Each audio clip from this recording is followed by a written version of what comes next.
C'est Jojol et je vous souhaite la bienvenue dans ma nouvelle vidéo où je vais vous présenter un smartphone ressemblant étrangement à un Galaxy S5.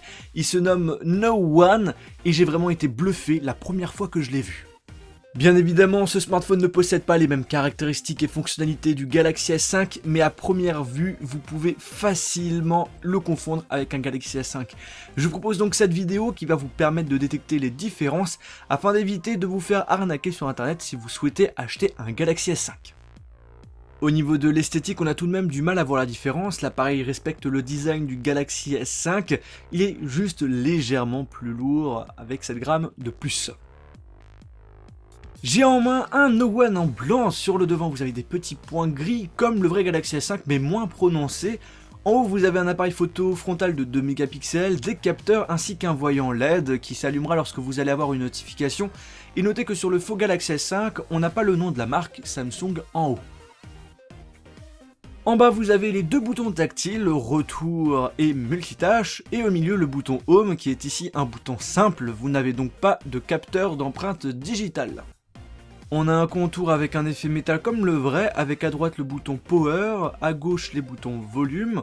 En haut vous avez une prise jack 3,5 mm, un soi-disant capteur infrarouge pour contrôler la télévision, mais cela ne marche pas. En bas, le No One offre une prise USB 3.0 et Samsung devrait prendre exemple parce que vous avez un câble USB 3.0 qui est fourni avec. Comme sur le vrai, vous avez une petite trappe qui protège la prise des poussières. L'arrière de l'appareil ressemble au Galaxy S5, on a les mêmes formes, le même toucher, on a le nom du smartphone qui est écrit dessus, No One, et en bas à gauche, l'haut-parleur. Cet arrière est amovible, mais comme vous le voyez, vous n'avez pas les petits caoutchoucs qui protègent les pièces importantes du téléphone. Vous pouvez mettre votre micro SIM, une carte micro SD, sachez tout de même qu'en mémoire interne, le téléphone possède déjà 16 Go. Vous pouvez aussi changer de la batterie, ici c'est du 2800 mAh, enfin c'est ce qui est dit mais personnellement je n'y crois pas parce que l'autonomie sur ce smartphone est son réel défaut, on ne tient même pas une seule matinée et c'est vraiment dommage, donc la solution c'est de prendre son chargeur toujours sur soi. Ce No One est équipé d'un avec, mais malheureusement avec mon Mac, le format n'était pas très bien lu, il y avait quelques petits bugs, donc je ne vais pas vous la montrer. Sinon, au niveau de l'application appareil photo, elle est aussi différente, mais bon, vous avez quelques modes qui ressemblent, et vous avez aussi quelques réglages sur cette application.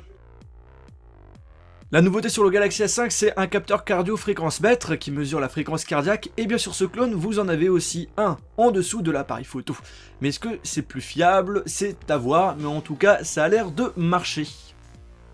Ce clone possède un écran 5 pouces avec une résolution de 1280 par 720 pixels. C'est pas du tout la même résolution que le vrai Galaxy S5, la qualité est correcte, on voit légèrement les pixels de ce smartphone, alors que ce n'est pas du tout le cas avec le Galaxy S5. Comme vous le voyez au niveau de l'extérieur, ce No One a un design qui ressemble beaucoup au Galaxy S5, c'est assez bluffant. Notez tout de même qu'on a une bonne différence quand on met ces deux smartphones sur un plan horizontal. On remarque que l'arrière qui se détache sur le No One est bien plus épais.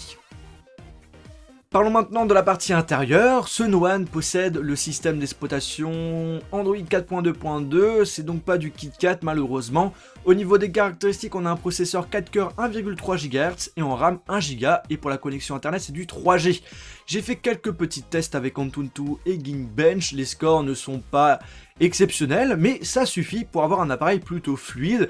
Je n'ai pas rencontré de lag, vous pouvez lancer des jeux normaux sans problème, même des jeux plus gourmands, les jeux se lancent très bien. Après au niveau des graphismes, c'est pas pareil qu'un smartphone haut de gamme, mais ça fait l'affaire. L'interface de la ROM ressemble beaucoup à TouchWiz, déjà au niveau du lock screen, regardez-moi ça, je mets mon doigt un peu n'importe où, j'ai les petites bulles avec les couleurs qui s'affichent comme sur le vrai. On a aussi la partie notification qui ressemble beaucoup, même aussi au niveau des réglages, au niveau de l'affichage, c'est pareil. Et pour vous montrer encore quelque chose qui lui ressemble par rapport au multitâche, eh bien c'est aussi le même affichage et vous pouvez bien évidemment enlever toutes les applications en arrière-plan juste en appuyant sur la petite croix en bas à droite. Pour les fonctionnalités, on a notamment des fonctionnalités qu'on retrouve sur le S5 mais aussi sur le Galaxy S4, par exemple le Air Gesture, je suis sur mon bureau, j'ai envie de changer de page, je fais mon petit geste et puis ça change. Je vais aussi par exemple dans l'application galerie, j'ai envie de changer de photo, je fais mon petit geste et ça se change automatiquement. Donc ça c'est pour Air Gesture. Après vous avez Smart Pause qui vous permet lorsque vous allez regarder une vidéo et quand vous tournez votre regard de votre smartphone, et bien la vidéo se met directement en pause. Et puis ce que je peux encore vous montrer, c'est leur mode Ultra Power, une économie d'énergie qui n'est pas le même que le Galaxy S5 et qui permet quand vous allez l'activer de mettre l'écran de votre appareil en noir et blanc. Alors pour ma part, je trouve ce téléphone bien dans l'ensemble, à part son autonomie qui n'est pas du tout bonne. Si vous avez un budget limité, il peut donc vous intéresser. Sinon, j'ai vraiment été bluffé par son apparence, il ressemble vraiment au Galaxy S5. Et vous, vous en pensez quoi? N'hésitez pas à donner votre point de vue via les commentaires de cette vidéo. Sur ce, on se retrouve dans une prochaine vidéo iOS ou Android, sur ma page Facebook, Twitter, Google+, et n'oubliez pas de vous abonner sur ma chaîne YouTube.